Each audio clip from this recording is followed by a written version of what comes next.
পথে এগুচ্ছে, 5 বছরে বাংলাদেশ 7 ধাপ এগিয়েছে, এগুলো খুব বিশেষ কিছু মিন করে কিনা? না, অবশ্যই কারণ হিউম্যান ডেভেলপমেন্ট রিপোর্ট যেটা প্রতি বছরই আমরা দেখি, এবং এখানে ইন্ডেক্সটা যে 7টা ধাপ এগুলো গত 5 বছরে, এটা তো একটা সিগন্যাল তো দিচ্ছে আমাদেরকে। আমরা তো অনেকদিন থেকে বলছি যে কিছু কিছু ক্ষেত্রে আমাদের অর্জনটা খুব significant, particularly social sectors, health, education, নারী উন্নয়ন, উইমেন্স এম্পাওয়ারমেন্ট, এগুলো এই যে এই ধারাবাহিকতাটা যে আমরা এখনো বজায় রাখতে পারছি, এটা দেখে আমাদের উৎসাহিত হওয়া উচিত। কারণ আমার একটা ধারণা ছিল যে মানে লো হ্যাঙ্গিং ফ্রুটস এগুলো আমরা তুলে ফেলেছি, ঘরে নিয়ে এসেছি, ভবিষ্যতের জার্নি আরো কঠিন হবে বলে এরকম অনেকে বলছিল। এখনো যে এই ধারাটা অব্যাহত আছে, এটা আমার মনে হয় খুব আশাব্যঞ্জক।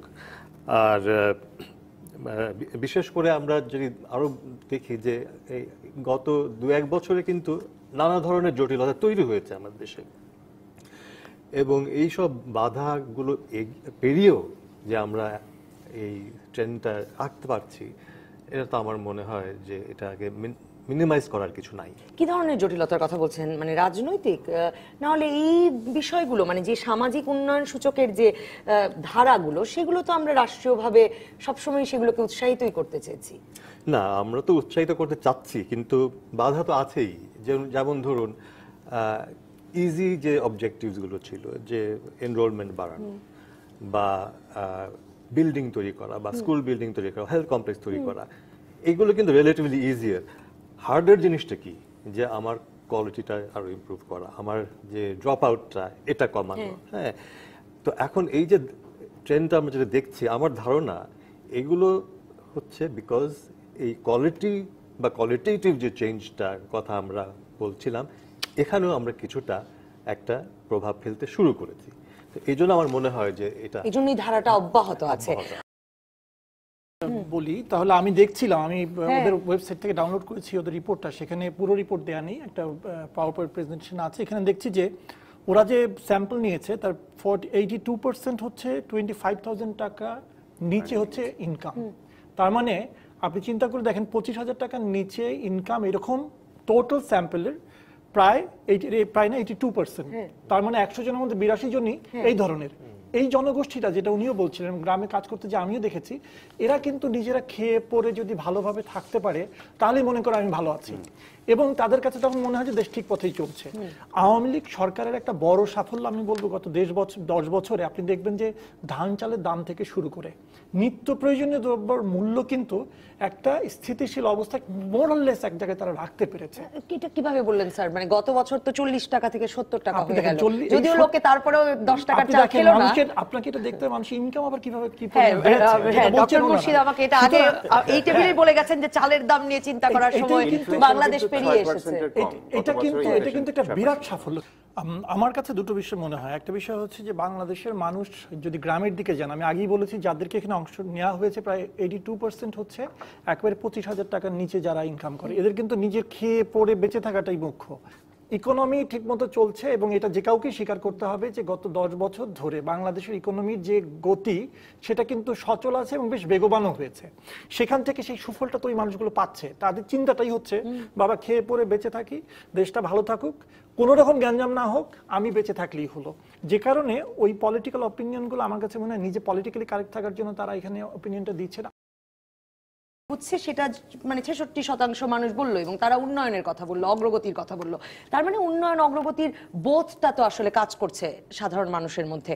তো সেক্ষেত্রে খুব দ্রুত আসলে এই বোধটাকেও আপনারা যে কোয়ালিটির দিকে নিতে বলছিলেন, সেটাও নিতে হবে কিনা, না হলে বোধটা বদলে যেতে পারে কিনা। হ্যাঁ, মানে আমি যদি একটু স্যারের সাথে অ্যাড করি যে আপনি গ্রামে যাই যখন আমরা, তখন এখন কিন্তু আমরা দেখতে পারি যে একটা ভিজিবলি একটা পরিবর্তন, এবং এটা মূলত অর্থনীতিকে কেন্দ্র করে একটা অর্থনৈতিক একটা চাঙ্গা ভাব। সবাই কোনো না কোনো অর্থনৈতিক অ্যাক্টিভিটি থেকে যুক্ত। মানে আমি কিছুদিন আগে দিনাজপুরে গেছিলাম, তখন সেখানে দেখলাম একজন মহিলা যে কিনা একেবারে হতদরিদ্র ছিল 2007 সালের দিকেও, সে এখন দালান করেছে, তার ছেলে নিজে একটা মিষ্টির দোকান দিয়েছে, তার ছেলে একটা গাড়ি চালাচ্ছে। সো ফ্যামিলি মেম্বারের প্রত্যেকেই কোনো না কোনো ইকোনমিক অ্যাক্টিভিটিতে যুক্ত আছে, ইনক্লুডিং হার। সো এই যখন হচ্ছে তখন সে তখন বলছে যে আমি এখন আমার যে হতদরিদ্র আমার গ্রামে তাদেরকে আমি সাহায্য করছি। তারপরে তো এই যে মানে একটা উনি নিজ উদ্যোগেই কনফিডেন্স করছেন। করছেন, কারণ আমাকে এরকম এক সময় সাহায্য করা হয়েছে, আমি উঠে এসেছি। তো এইরকম একটা অর্থনৈতিক চাঙ্গা ভাব আমরা অনেক নাম্বারগুলোতে থাকি, আমরা যেরকম ক্ষুদ্র ঋণ দিয়ে থাকি, আমরা দিয়ে থাকি যেরকম একেবারে আমাদের যে উইমেন নারীরা তাদেরকে দিচ্ছি, আবার আমরা কিন্তু ক্ষুদ্র এসএমই যেগুলোকে বলা হয়, ক্ষুদ্র ব্যবসা যেগুলো, সেগুলোকে দিচ্ছি। সেখানেও কিন্তু ডিসবার্সমেন্টের ক্ষেত্রে দেখেছি আমরা গত 8-10 বছরে ব্যাপক একটা অগ্রগতি। তার মানে লোকজন ঋণ নিচ্ছে, ঋণ নিয়ে সেটা ব্যবসায় খাটাচ্ছে বা যাই করছে, কনজাম্পশন স্মুথিং এর জন্য কাজ করছে। এই একটা ইকোনমিক চাকা কিন্তু রুরাল ইকোনমি বলেন, আগামী ইকোনমি সব জায়গায় চাঙ্গা ভাব টের পাওয়া খুব যায়। চাঙ্গা ভাব সেটা টের পাওয়া যায়। তো সেটা কেন্দ্র করেই আমার মনে হয় যে লোকজন বলতে যে একটা ভালো দিকে এগোচ্ছে। তবে একটা জিনিস যেটা বলেছে যে খুব কম লোকই কিন্তু সার্ভেতে বলেছে সে গত 1 বছরের আগে থেকে খারাপ আছে, মানে এই নাম্বারটা কিন্তু পরিবর্তন হয় নাই। একটা জিনিস সেটা স্যার বললেন, এই ট্রেন্ডটা ইজ ইম্পর্টেন্ট, যে 2016-17 এই সার্ভেটা যেহেতু প্রত্যেক বছর হয়েছে, 2016, 17, 18-তে কোন দিকে যাচ্ছে? 17 নাম্বারটা সবচেয়ে ভালো ছিল, কিন্তু 18-তে কমে এসছে, এবং সেটা মেতে, এবং মেয়ের পরে তো আরো 3 মাস 4 মাস গেছে এবং অনেক ঘটনা ঘটেছে। তো এটাও একটা ইন্টারেস্টিং ব্যাপার যে মানুষ মনে করছে অর্থনৈতিক ভালো দিকে আছি, আমি ভালো দিকে আছি, এবং সেজন্য দেশটা ঠিক দিকে যাচ্ছে। একটা কথা হচ্ছে যে আমাদের হিউম্যান ডেভেলপমেন্ট যে অর্জন, এটা কিন্তু ইররেলেভেন্ট না, অ্যাবসলিউটলি না। আমাদের যেসব অর্জন আমরা করেছি, এগুলো যদি আমাদের নিজেদের তুলনায় ভালো, একটা আমূল পরিবর্তন হয়েছে। হ্যাঁ, এটা ডেমোগ্রাফিক পরিবর্তন। এখানে এত মানুষ এখন বিদেশে যায়, হ্যাঁ, গ্রামকে গ্রাম উজাড় হয়ে গেছে, ছেলেরা নাই, মেয়ে প্রধান, মেয়েরা শহরে আসছে, মানে ইন নাম্বার যেটা আমরা কোনোদিন ইমাজিন করতে পারি নাই। তাই এত এত মেয়ে কাজ করছে এখন রাস্তাঘাটে, দেখা যায় তাদেরকে দৃশ্যমান, যেটা আগে কখনো দেখা যেত না। তো কাজেই এখন জয়েন্ট ফ্যামিলি সিস্টেম আগে যেটা প্রধান একটা কাঠামো ছিল, এখন about 10% বা লেস। তো কাজেই এই ফ্যাক্টরগুলো তো আমাদের মাথায় রাখতে হবে যে আমাদের সমাজ কিন্তু আগের মতন না। এখন এই সমাজে তাহলে কি হবে? টেনশন তৈরি হবে, নতুন টেনশন তৈরি হবে। এটা পারিবারিক টেনশন হবে, সমাজের মধ্যে হবে, কমিউনিটির মধ্যে হবে, রুরাল স্পেস আর সব জায়গায় টেনশন হবে, অফিসে হবে, কারণ মেয়েরা বেশি এখানে, আগে ছিল না। তো কাজেই এটা আমি তো মনে করি এটা this is a good sign, not a bad sign. Good sign, কারণ এই পরিবর্তনগুলো হয়েছে বলেই এই সমস্যাগুলোর আমরা সম্মুখীন হচ্ছি। এইগুলোর সমাধান আছে, এগুলো আমাদেরকে আস্তে আস্তে মোকাবেলা করতে হবে। হ্যাঁ, কমিউনিটিকে রেসপন্ড করতে হবে। হ্যাঁ, আমাদের সরকারের একটা রেসপন্ড করেছে কমিউনিটি মেয়েদের। আমি যদি ওই প্রসঙ্গটাতেও একটু ফিরে, যে মেয়েদের স্কুলে পাঠিয়েছে, ছেলেদের চেয়ে এখন মেয়েরা বেশি সংখ্যায় ভর্তি এখন যে মেয়েরা যে বাড়ি থেকে স্কুলে যাবে, এই পথটা সংরক্ষণ করা প্রয়োজন। হ্যাঁ, এখানে একটা সিকিউরিটির অভাব আছে, তাই না? সেই দায়িত্বটা কমিউনিটিকে সেটা নিতে হবে। কমিউনিটি কি না, এটাই তো আমি মনে করি পৃথিবীর সব জায়গায় তো তাই, সবাইকে দাঁড়িয়ে দাঁড়িয়ে পাহারা দেয়, হ্যাঁ, মানে পুলিশ তার পাহারা দেয় তাই না? কাজেই কমিউনিটিকে আসলে একটা বোঝাপড়ায় চলে আসতে হবে। IRI এর রিপোর্টটা, মানে মার্কিন সংস্থা ইন্টারন্যাশনাল রিপাবলিকান ইনস্টিটিউটের যে জরিপ, সেটার ভিত্তিতেই তো আজকের বিষয়ও নির্ধারণ করেছি যে দেশ সঠিক পথে এগুচ্ছে কিনা।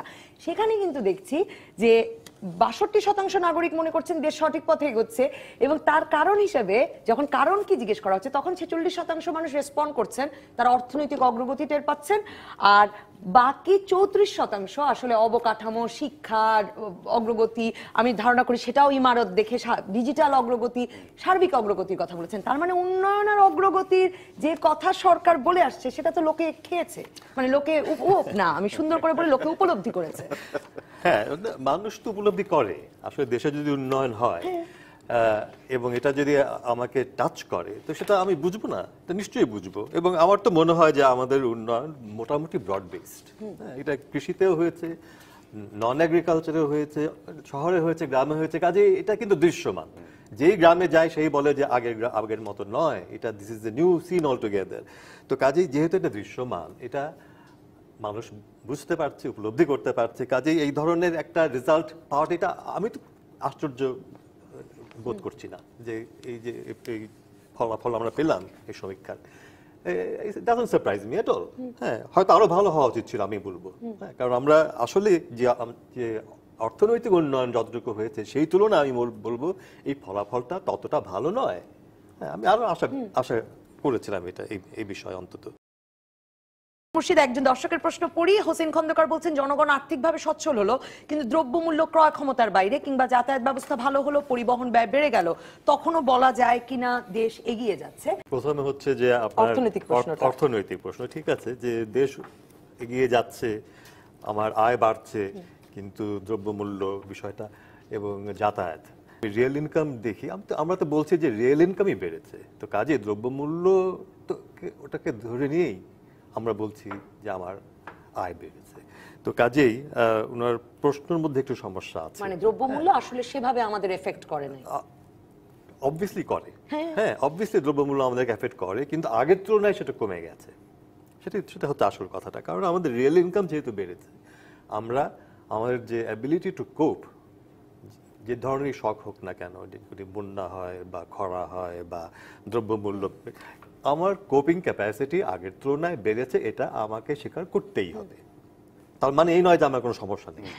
পাশাপাশি অ্যাসপিরেশনও বেড়েছে, অ্যাসপিরেশনও বেড়েছে, এবং অ্যাসপিরেশনের কারণেও মানে কিন্তু আরো ভালো আমার থাকার আকাঙ্ক্ষা। আমার অস্বস্তি বাড়তে পারে, আমার জরিপে আমার ফলাফল আরো খারাপ হতে পারে সেটা।